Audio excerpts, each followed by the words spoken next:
صدقہ اور زکوٰۃ کے متعلق آج کا ہمارا عنوان ہے، اس کے متعلق ہم سنیں گے۔ قرآن مجید فرقان حمید میں رب تعالیٰ عز و جل نے زکوٰۃ ادا کرنے کے متعلق 32 ٹائمز ارشاد فرمایا، 32 مرتبہ اس چیز کا ذکر آیا نماز کے ساتھ جوڑ کر، نماز پڑھو اور زکوٰۃ ادا کرو۔ احباب ذی وقار، آج کا دور اگر ہم دیکھیں تو بہت بڑی تعداد ہماری ایسی ہے کہ جو زکوٰۃ ادا نہیں کر رہی۔ زکوٰۃ کے بارے میں جو مفہوم ہے حدیث مبارکہ کا وہ یہ ہے کہ یہ میل کچیل ہوتی ہے مال کی۔ ایک حدیث مبارکہ میں ارشاد فرمایا کہ جو تم زکوٰۃ ادا کرتے ہو یہ تمہارے مال کو کم نہیں کرتا۔ زکوٰۃ ادا کرنا، عقل کے ترازو پہ تولتے ہیں ان چیزوں کو، پروفٹ اینڈ لاس کیا ہے، لیکن رب تعالیٰ عز و جل کا جو قانون ہے نا اس کے مطابق یہ لاس نہیں ہے۔ یہ آپ 40واں حصہ دے رہے ہیں، 100 میں سے 2.5% ادا کر رہے ہیں۔ 100 میں 2.5 روپے صرف ہم نے دینے ہیں اللہ کی راہ میں۔ اور یاد رکھیے اس کے بارے میں فقہا فرماتے ہیں اگر کوئی بندہ یہ 2.5% ادا نہیں کرتا، وہ اپنے آپ پر استعمال کرتا ہے تو یہ مال اس کے لیے گندا ہے، اور جو گندا مال ہے وہ بندہ کھائے گا تو بیمار ہو جائے گا۔ کچی روٹی کھائے گا بیمار ہو جائے گا، کچا گوشت کھائے گا بیمار ہو جائے گا۔ تو بالکل اسی طرح جو مال اپنے مال سے زکوٰۃ نہیں ادا کرتا، اب اس سے بے شک وہ سیب خریدتا ہے، ایپل خرید لیتا ہے، طاقت والی چیز ہے، اس کی تو افادیت کا کوئی بھی انکار نہیں کر رہا، لیکن اس میں رب تعالیٰ عز و جل کی طرف سے اب شفا کوئی نہیں ہے، طاقت کوئی نہیں ہے، برکت ختم ہو گئی ہے، کیونکہ اس بندے نے زکوٰۃ ادا نہیں کی۔ حضرت سیدنا موسیٰ علیہ السلام کے پیٹ میں درد ہوا، پیٹ میں درد ہوا۔ اب اس کی ایگزامپل میں دے رہا ہوں۔ حضرت موسیٰ علیہ نبینا علیہ السلام نے عرض کی مولا پاک میرے پیٹ میں درد ہے، آرام نہیں آ رہا، یہاں مروج جو علاج ہے وہ میں نے کر لیا ہے، میرا درد ٹھیک نہیں ہو رہا۔ تو سنیے گا رب تعالیٰ عز و جل نے کیا ارشاد فرمایا، موسیٰ فلاں سائٹ پہ جاؤ، فلاں پہاڑ کو کراس کرنا ہے، اس کے آگے اس شیپ کے پتے ہوں گے، بوٹی میں سے وہ پتے اتارنے ہیں، چبانے ہیں، پیٹ میں جائیں گے، تم ٹھیک ہو جاؤ گے۔ اللہ کے نبی حضرت موسیٰ علیہ السلام گئے، اس کو لیا، اس کو کھایا، پیٹ میں پہنچتے گئے تو اللہ نے شفا عطا فرما دی۔ بات سمجھ آ گئی؟ علاج ہے ہر بیماری کا۔ لیکن ذرا آگے چلیے، کچھ عرصہ گزرا، سیدنا موسیٰ علیہ السلام کے پیٹ میں دوبارہ درد ہوا، آپ نے پوچھا نہیں ہے رب تعالیٰ کی بارگاہ سے، حضرت موسیٰ علیہ السلام خود ہی اس بوٹی کے پاس چلے گئے، وہاں پہنچے، اس بوٹی کو توڑا، کھایا، لیکن آرام نہیں آیا۔ بوٹی بھی وہی، کھانے والا بھی وہی، مسئلہ بھی وہی ہے، لیکن یہاں پہ بتانا کیا مقصود ہے؟ ہاں عرض کیا یا اللہ پاک وہی بوٹی میں نے کھائی ہے، پہلے بھی وہی درد تھا اسی ٹائپ کا، آج بھی اسی ٹائپ کا درد ہے، میں وہی ہوں، بوٹی بھی وہی ہے، یا اللہ پاک مجھے آرام نہیں آیا۔ تو رب تعالیٰ عز و جل نے ارشاد فرمایا اس میں ہمارا اذن اور مرضی شامل نہیں ہے۔ تو بالکل اسی طرح اس بات کو آپ سمجھ لیں کہ اگر میں نے زکوٰۃ ادا نہیں کی تو وہ مال جو ہے جو میں خرچ کر رہا ہوں اپنی ذات پر، اپنے بچوں پر، وہ سارے کا سارا درست مال نہیں ہے، وہ ہمیں تکلیف پہنچائے گا، بیمار کر دے گا۔ لہذا ہم نے اپنے مالوں سے زکوٰۃ ادا کرنی ہے، جن پر صدقہ فطر لازم ہے ہم سب نے صدقہ فطر بھی ادا کرنا ہے۔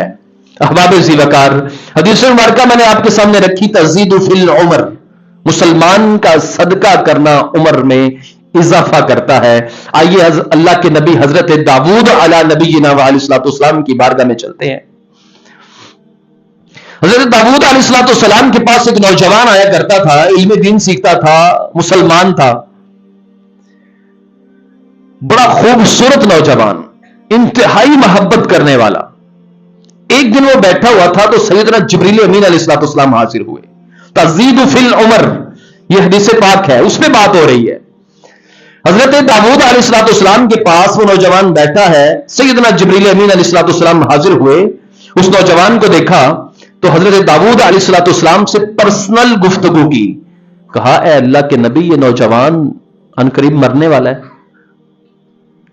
جس 3 دن اس کی عمر باقی ہے، اس کے بعد یہ فوت ہو جائے گا۔ آپ نے کہا اچھا چلو جو اللہ کی مرضی، ہم اللہ کی رضا میں راضی ہیں۔ چلے گئے، ایک دن گزرا، دوسرا دن گزرا، آپ کو یہ امید تھی کہ مجھے پیغام آئے گا تیسرے دن کہ وہ فوت ہو گیا اور پھر میں اس کے جنازے وغیرہ کا اہتمام کروں گا۔ احباب ذی وقار تیسرا دن آیا ہے، اس کے فوت ہونے کا کوئی اناؤنسمنٹ نہیں ہوئی، اعلان کہیں بھی نہیں ہوا، خبر نہیں پہنچی۔ آپ نے کہا چلو شاید رات کا ٹائم ہو اس کے مرنے کا، لیکن رات کو بھی خبر نہیں آئی، کل کا دن خبر نہیں پہنچی، 2 دن گزر گئے، 3 دن گزر گئے، احباب ذی وقار وہ نوجوان آیا، حاضر ہوا، 5-6 دن گزر گئے ہیں، پھر 5-6 دن کے بعد پھر وہ حاضر ہوا، وہ مر نہیں رہا، جبکہ اللہ کے پاک صاف ستھرے سچے جو فرشتے ہیں ان کے ذریعے یہ خبر پہنچی کہ یہ مرنے والا ہے، اس کی عمر ختم ہو چکی ہے۔ احباب ذی وقار ذرا غور کیجئے گا، نبی پاک علیہ الصلوۃ والسلام نے ارشاد فرمایا تزید فی العمر، صدقہ عمر میں اضافہ کر دیتا ہے۔ حضرت داؤد علیہ نبی کے نام علیہ الصلوۃ والسلام نے رب تعالیٰ کی بارگاہ میں گزارش کیا، مولا یہ معاملہ سمجھ نہیں آیا، اس بندے کی عمر ختم ہو چکی تھی لیکن یہ مر نہیں رہا، یہ میرے سامنے بار بار آ رہا ہے۔ تو احباب ذی وقار حضرت ملک الموت حضرت اسرائیل علیہ الصلوۃ والسلام حاضر ہوئے، کہنے لگے اے اللہ کے نبی داؤد علیہ الصلوۃ والسلام واقعی اس کے انتقال کا دن آ چکا تھا، لیکن جس ٹائم اس نے مرنا تھا یہ جا رہا تھا تو ایک فقیر نے صدا لگائی کہ اللہ کی راہ میں مجھ پر خرچ کرو، اللہ کی رضا کے لیے مجھے دے دو۔ تو اس نوجوان نے اپنی جیب سے 20 درہم نکالے، اس فقیر کو دے دیے، 20 درہم دے دیے۔ اب فقیر نے کہا اے اللہ اس کی عمر میں اضافہ کر دے۔ احباب ذی وقار عمر میں اضافے کی دعا دی۔ اب حضرت ملک الموت کیا عرض کرتے ہیں کہ اے اللہ کے نبی اللہ تعالیٰ نے اس پر اتنا کرم فرمایا، 1 درہم کے بدلے 1 سال عمر کا اضافہ کر دیا۔ تو 2 درہم 2 سال 3 درہم 3 سال 20 درہم خرچ کیے، کتنی عمر مل گئی؟ 20 سال اس کی عمر میں اضافہ ہو گیا۔ ذرا غور تو کیجیے نا، آج ہماری عمریں کتنی ہیں، ہم کتنی نیکیاں کر رہے ہیں، ہمارے معاملات کیا ہے، اور موت سے بڑا سانحہ ہمارے لیے کچھ بھی نہیں ہے۔ جس دن میری موت آنی ہے نا، سمجھ لیجئے فقہا فرماتے ہیں سمجھ لو کہ اس بندے کی قیامت آج ہی ہو گئی ہے۔ ہم میں سے جو باری باری فوت ہو رہے ہیں ان کی قیامت اسی دن آ گئی ہے، یوں سمجھ لیجئے، کیونکہ سب سے بڑی تکلیف، سب سے بڑا سانحہ بندے کے لیے یہی ہے کہ اس کے نیک اعمال کرنے کا جو راستہ ہے وہ بند کر دیا جاتا ہے۔ تو احباب ذی وقار غور اس بات پہ کرنا ہے کہ آج کے دور میں جو ہم میں سے زکوٰۃ ادا نہیں کر رہے، ان کے لیے یہ صدقہ اور زکوٰۃ ادا نہ کرنا وبال جان بن جائے گا، انتہائی تکلیف دے گا ان لوگوں کو۔ اور جو ادا کرتے رہیں گے، ایک تو اس نے اپنے ذمے سے یہ چیز ادا کی، اللہ کی راہ میں خرچ کر دی، تو یہ ایک پوائنٹ آف ویو سے اس کو آپ دیکھیں گے نا تو جو چیز لازم تھی، جو آرڈر تھا وہ پورا کیا، جسٹ ختم بات۔ لیکن نہیں، رب تعالیٰ عز و جل کی بارگاہ میں یہ بات ختم نہیں ہوئی، رب تعالیٰ اپنے فرما بردار بندے پہ راضی ہو گیا، اور جب راضی ہوا تو اس کے بدلے میں کیا دینے والا ہے؟ ذرا غور کیجئے، نقصان میں نہیں بندہ جانے والا۔ تزید فی العمر، عمر میں ہو گیا اضافہ۔ صلو علی الحبیب۔ تزید فی العمر، عمر میں کیا ہوتا ہے جی؟ توجہ مجھے چاہیے جناب آپ کی، بہت شکریہ۔ عمر میں اضافہ ہوتا ہے، اس کے ساتھ ساتھ مال میں بھی اضافہ ہوتا ہے۔ اور جب آپ پوری دنیا میں دیکھیں نا، آفر کہاں پہ لگی ہے، پیکج کہاں پہ لگا ہے، تو ہر بندے نے کسی نہ کسی پیکج کو چوز کیا ہے۔ کال، موبائل فون، انٹرنیٹ کے تو سارے ہی کرتے ہیں۔ کوئی برگر والی، شوارمے والی، پیزے والی نئی دکان بنے تو بڑی سے بڑی آفر میں نے آج تک یہ دیکھی ہے کہ آپ 1 خریدے اور 2 فری ہم ساتھ دیں گے۔ بہت بڑی آفر ایک جگہ پہ میں نے، یہ ہمارے اسی گجرات میں تھی، باقی 1 کے ساتھ 1 فری والی بھی کبھی کبھار لگتی ہے، لیکن یہ بھی بڑی کمی ہوتی ہیں۔ لیکن آفر ذرا دیکھیے، پیکج دیکھیے جو رب تعالیٰ عز و جل کی طرف سے ہمیں مل رہا ہے کہ جو بندہ 1 روپیہ اللہ کی بارگاہ میں خرچ کرتا ہے، رب تعالیٰ عز و جل 1 روپے کے بدلے 2 نہیں، 3 نہیں، 4 نہیں، 10 20 30 نہیں، 70 نہیں، 100 بھی نہیں، 500 بھی نہیں، بلکہ قرآن مجید کی آیہ مقدسہ کے مطابق 1 روپے کے بدلے 700 گنا سے زیادہ اجر عطا فرماتا ہے۔ 700 گنا روپیہ ایک خرچ کر رہے ہیں، 700 گنا یا اس سے زیادہ رب تعالیٰ اجر عطا فرمائے گا۔ قرآن مجید کی آیہ مقدسہ کا یہ مفہوم ہے، 700 روپیہ ایک خرچہ۔ اور اس کی مثال رب تعالیٰ نے کسان کے ساتھ جوڑی ہے کہ کسان جو ہے وہ اللہ پر توکل کرتا ہے، گندم کے دانے زمین میں پھینک دیتا ہے، پھینک دیا توکل کر کے۔ اب یہ ضائع بھی ہو سکتا ہے نا، کیا گارنٹی ہے کہ یہ اگے گا؟ ہاں، پھر اس کا طریقہ بتایا ہے، اس کی کیئر کرنی ہے، حفاظت کرنی ہے، اس کو پانی دینا ہے۔ احباب ذی وقار، پھر اس پر جو ہے 7 بالیں گتی ہیں اور ہر ایک جو بال ہے، جو سٹا ہے، اس میں 100 دانے گتے ہیں۔ 700 گنا عطا فرماتا ہے، اور فرمایا جس کے ساتھ زیادہ راضی ہے اس کو اس سے زیادہ بھی عطا فرمائے۔ رب کے خزانے میں کوئی کمی ہونے والی نہیں ہے۔ تو 1 روپیہ خرچہ 700 یا اس سے زیادہ مل رہا ہے، تو کائنات میں اس سے بڑا پیکج نہیں ہے۔ تو میں دعوت دیتا ہوں ان تمام احباب کو جن پر زکوٰۃ فرض ہے، وہ زکوٰۃ ادا کریں، بلکہ جا کر اپنے رشتہ داروں کو تلاش کریں جن کو ضرورت ہے، ان کے پاس بیٹھیں اور چپکے سے ان کے جیب میں پیسے ڈال دیں، 20,000 30,000 1 لاکھ، ان کو بزنس کا آئیڈیا دیں۔ مشہور ہے نا کہ کسی بندے کو مچھلی پکڑ کر کھلا دینا بہتر نہیں ہے، بلکہ اس سے بہتر ہے اس کو مچھلی پکڑنے کا طریقہ سکھا دو۔ اگر ہم کسی کو یہ بزنس بنا دیتے ہیں، اس کی محنت کرنے کا کوئی ذریعہ بنا دیتے ہیں، تو اس میں تو وہ لائف ٹائم کے لیے کھائے گا، اور لائف ٹائم کے لیے اللہ تعالیٰ آپ کو اجر عطا فرمائے گا۔ تو کوشش کریں کہ ہم سب زکوٰۃ کو ادا کریں اور ان لوگوں کا شکریہ بھی ادا کریں۔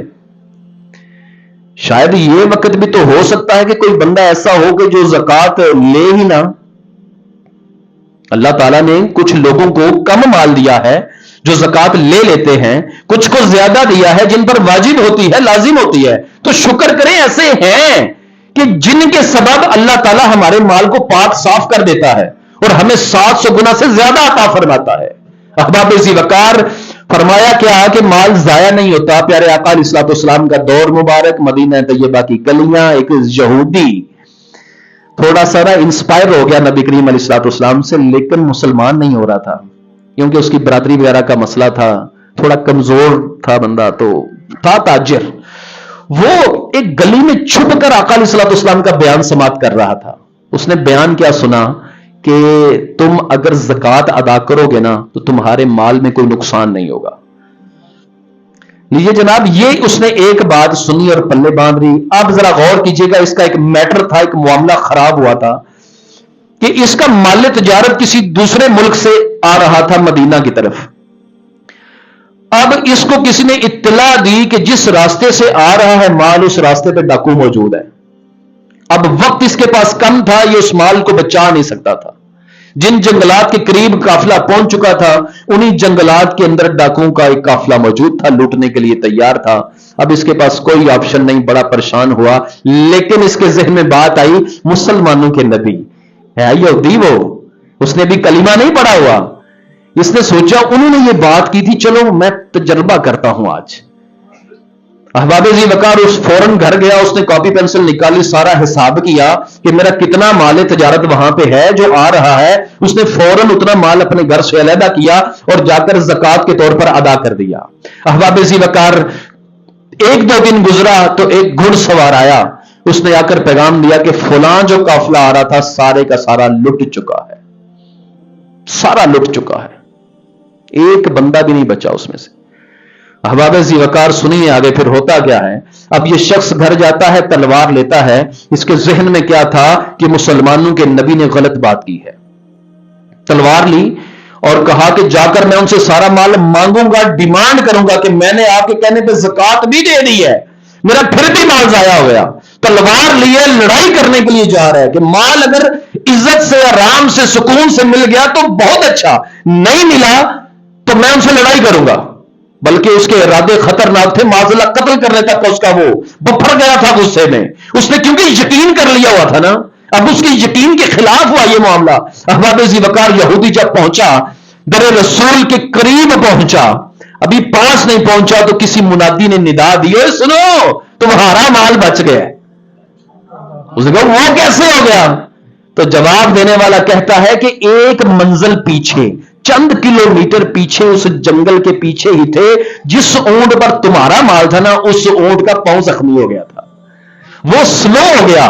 قافلے والے غصہ کرنے لگے، پھر ایک بندے کی ذمہ داری لگائی کہ تم اس زخمی اونٹ کو آہستہ آہستہ لے آنا، باقی ہم آگے لے کے جا رہے ہیں، ہم ایک اونٹ کے لیے سارے قافلے کو سلو نہیں کر سکتے۔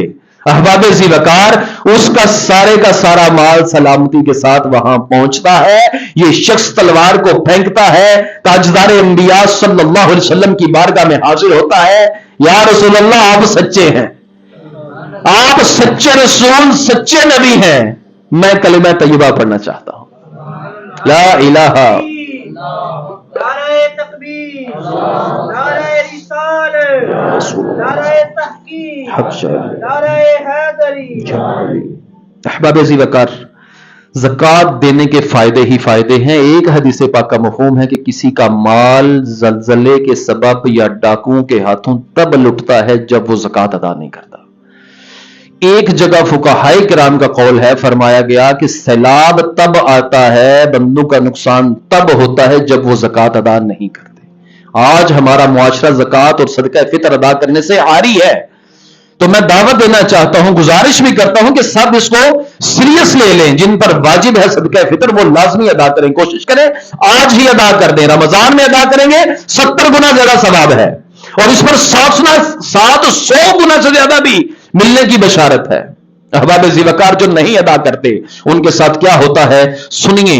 قارون جو تھا نا، یہ تاریخ کی کتابوں میں موجود ہے، تھوڑا سا اختلاف بھی ہے اس بات میں، لیکن ایک قول کے مطابق حضرت موسیٰ علیہ السلام کے چچا کا بیٹا تھا، اس کا نام قارون تھا، فرعون کا یہ وزیر تھا، یہ انتہائی غریب شخص تھا، اس کو کوئی منہ نہیں لگاتا تھا، قارون کو کوئی منہ تک نہیں لگاتا تھا، پھٹے پرانے کپڑے، تھوڑی سی مزدوری کرنی۔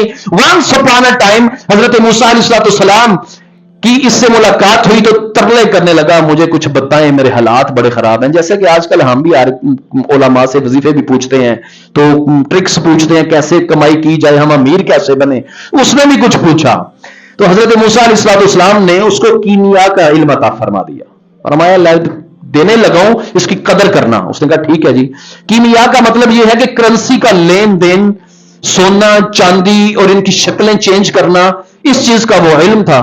جب اس نے وہ سیکھا، اس پہ وہ ماہر ہو گیا، کمائی شروع ہو گئی، آمدن آئی اور آئی، اس نے تجارت شروع کر دی، یہ بھی کام جاری، وہ دوسرا بزنس بھی شروع ہو گیا، اس کے پاس مال، مزید مال، اتنا مال آ گیا کہ اب فرعون نے اس سے رابطہ کیا کہ میں تجھے اپنا وزیر بنانا چاہتا ہوں۔ ذرا غور کیجئے، مالدار کو فرعون نے بھی بلا لیا۔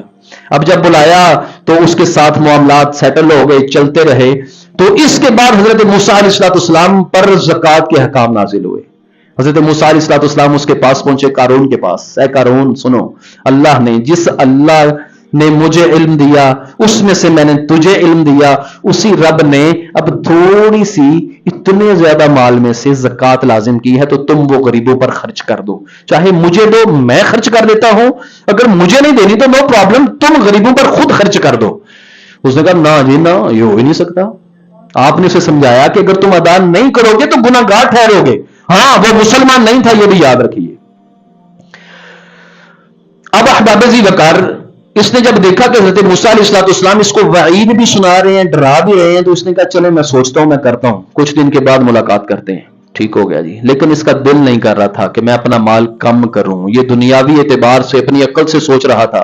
احباب ذی وقار، چند دنوں کے بعد اس شاطر آدمی نے، چونکہ وزیر بھی تھا، اس کا ایک حلقہ احباب تھا، اس نے حضرت موسیٰ علیہ السلام کو پیغام بھیجا کہ آئیں تو ہم اس کے متعلق بات کرتے ہیں۔ حضرت موسیٰ علیہ السلام اس کے پاس پہنچے۔ جب پہنچتے ہیں تو اس نے کافی لوگوں کو جمع کیا ہوا تھا، تو کہتا ہے کہ اے موسیٰ علیہ السلام، آپ یوں کریں کہ یہاں کچھ بیان کریں تاکہ سب لوگوں کو ہدایت ملے اور امید ہے کہ ہم میں سے کچھ مسلمان بھی ہو جائیں۔ حضرت موسیٰ علیہ السلام نے وہاں پر کچھ خطاب شروع کیا تو اس خطاب میں فرمایا اللہ ایک ہے، اس کو مانو، میں اس کا رسول ہوں، مجھ کو مانو، اللہ کے جو احکامات ہیں ان پر عمل کرو، زنا نہ کرو، زکوٰۃ ادا کرو۔ جب یہ جملے ارشاد فرمائے تو فوراً اس نے کہا رک جائیے موسیٰ، یہ بتائیے کہ یہ جو حکم ہے یہ آپ کے لیے بھی ہے یا صرف ہمارے لیے ہے؟ آپ نے ارشاد فرمایا یہ ہم سب کے لیے، میرے لیے بھی ہے، تمہارے لیے بھی ہے۔ تو قارون نے کہا کہ پھر آپ پھنس گئے ہیں، آپ بتائیں کہ جو شادی شدہ زنا کرے اس پر کیا حکم ہوگا اللہ کی طرف سے؟ آپ نے ارشاد فرمایا اسے زندہ رجم کر دیا جائے گا، پتھر مار مار کے اس کو مارنا یہ اس کی حد ہے، یہ اس کی سزا ہے۔ تو قارون کہنے لگا پھر آپ تیار ہو جائیں، آپ کے خلاف گواہی آ گئی ہے۔ ساتھ ہی اشارہ کیا، ایک خاتون دوڑتی آئی، اے موسیٰ میری عزت لوٹ لی، مجھے برباد کر دیا، تم تو شادی شدہ ہو۔ اس نے بڑا واویلا کیا۔ آپ پھر نبی تھے اللہ کے، اور آقا علیہ الصلوۃ والسلام کا، نبی کریم علیہ الصلوۃ والسلام کا ارشاد ہے اتقوا فراست المؤمن، مومن کی فراست سے بچو، کیونکہ وہ اللہ کے نور کی نظر سے دیکھتا ہے۔ مومن کی یہ شان تو ولی کی شان کیا ہوگی؟ جب ولی کی شان بلند تو نبی کی کیا شان ہوگی؟ اللہ کے نبی علیہ الصلوۃ والسلام نے جب دیکھا نا کہ یہاں پر مجھے پھنسانے کی کوشش ہے تو آپ نے بڑے غور سے اس عورت کی طرف دیکھا اور دوبارہ پوچھا بتاؤ کیا کہہ رہی ہو؟ تو کہنے لگی کہ مجھے قارون نے پیسے دیے تھے، 1000 درہم دیا ہے کہ جھوٹا الزام لگانا ہے موسیٰ علیہ السلام پر۔ احباب ذی وقار سارے لوگوں کے سامنے جب یہ بات کھل گئی تو قارون کہنے لگا اے موسیٰ سن لو، میں زکوٰۃ نہیں دینے والا۔ آپ نے ارشاد فرمایا اللہ کی نافرمانی کر رہے ہو۔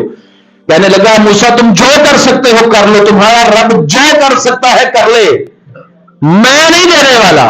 آپ نے فرمایا اچھا سنو، جو سامنے گیدرنگ تھی نا، جتنے لوگ تھے، فرمایا جو قارون کے ساتھ ہیں وہ اس سائڈ پہ آ جائیں، اور جو اللہ اور اس کے رسول کو مانتے ہیں وہ اس سائڈ پہ آ جائیں، اللہ اور اس کے رسول کو نہیں مانتے لیکن اس سے بیزار ہیں وہ اس سائڈ پہ چلے جائیں۔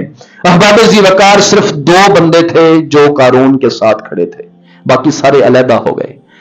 حضرت موسیٰ علیہ السلام نے کہا یا اللہ اس کا فیصلہ فرما دے۔ احباب ذی وقار زمین کے اندر دنسنا شروع ہو گیا، گھٹنوں تک گیا، مزید نیچے جا رہا ہے تو اس کے ساتھیوں میں سے ایک کہتا ہے کہ یہ لو جی موسیٰ نے پیسے کے لیے قارون کو مروانا شروع کر دیا ہے۔ حضرت موسیٰ علیہ السلام نے ارشاد میں اے اللہ اس کے مال کا بھی حساب فرما دے۔ احباب ذی وقار روایت میں آتا ہے کہ قارون کا ایک تو بہت بڑا محل تھا، ایک چھوٹا مکان اس نے سونے کا بھی بنوایا ہوا تھا، اس کا سونے کا مکان بھی زمین کے اندر، قارون کا محل بھی زمین کے اندر، اس کے سارے خزانے زمین کے اندر جا رہے ہیں، اور قارون خود بھی زمین کے اندر دھنس گیا اور اوپر سے مٹی برابر غرق ہو گیا۔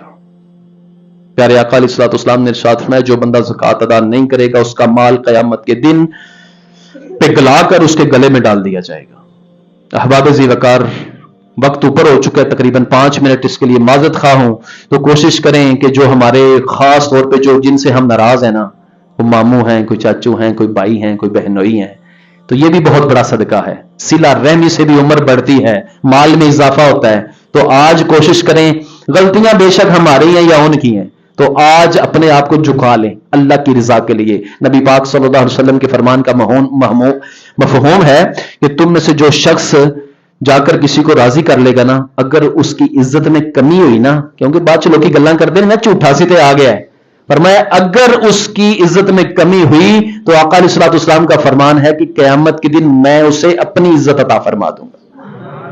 تو آقا علیہ الصلوۃ والسلام کا وعدہ ہے اس پہ پکے ہو جائیں، جا کر بہن کو راضی کر لیں، بھائی کو راضی کر لیں، تھوڑی بہت عید بھی دے دیں ان کو، بہن کا دل خوش ہو جائے گا۔ جو بھائی کمزور ہیں مالی اعتبار سے، فرسٹ آف آل ان پہ خرچ کریں، سب سے پہلا حق۔ پھر اس کے بعد دینی مدارس میں بالخصوص دعوت اسلامی بہت کام کر رہی ہے، بہت زیادہ کام کر رہی ہے دین کا، اتنا کام کر رہی ہے کہ اس کی مثال غالباً بیان کرنے کی ضرورت نہیں ہے۔ تو ہمارے جو امام صاحب ہیں قاری قمر وقاص صاحب، ان کو آپ عطیات جو دعوت اسلامی کو پہنچانے، آپ ان کو جمع کروا سکتے ہیں، انشاءاللہ پہنچیں گے۔ رب تعالیٰ عز و جل ہمارے عطیات کو، ہماری عبادات کو قبول فرمائے۔